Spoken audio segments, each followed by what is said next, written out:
horribly wrong, as we can probably all agree to. General Milley, you started today and talked about your commitment to your office. You're the principal military advisor to the president, correct?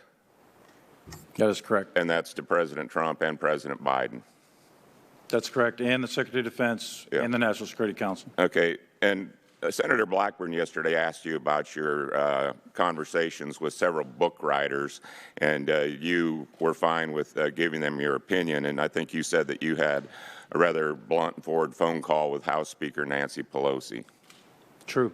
And she was concerned over the safety of nuclear weapons. Correct.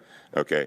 In a transcript obtained from CNN Political, Woodward and Costa quoted Pelosi as saying, and this was to you, what I'm saying to you is that they couldn't even stop him from an assault on the Capitol. Who even knows what else he may do? And is there anybody in charge of the White House who was doing anything but kissing his fat butt all over this? Is that, you recall that? I haven't seen the transcript. Well, I think that would be firmly imprinted on my mind if the Speaker of the House told me that. I would just say there's a lot of disparaging comments made, and my focus was to assure her that the nuclear system and weapons were under control. Okay, and according to Costa and Woodward, she went on to say, you know he's crazy. He's been crazy for a long time, to which they say, and I'm sure you haven't had a chance to read the book yet, Milley responded, Madam Speaker, I agree with you on everything. If you're the principal advisor to the president, and she said that to you, do you think that you were doing service to a president by agreeing with the speaker that your commander-in-chief is crazy? I actually said, I'm not qualified to assess the mental health of the president. What I'm agreeing to is that we have to have a secure nuclear system. Okay.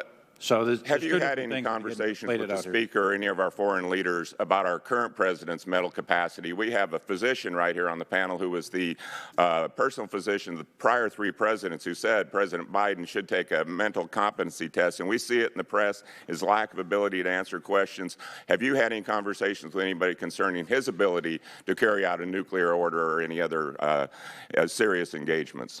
No, and my answer would be the same. I'm not qualified to evaluate a president's mental health or your mental health or anybody's mental health. I'm not a doctor.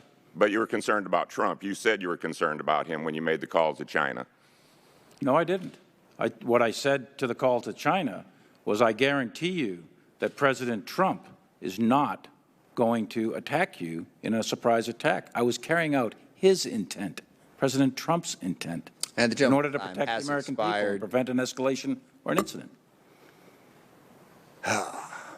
That was helpful. Mr. Brown is recognized. Thank you, Mr. Chairman.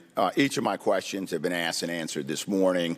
Therefore, I'll use this seldom opportunity with the two most senior officials of the Pentagon to make a statement.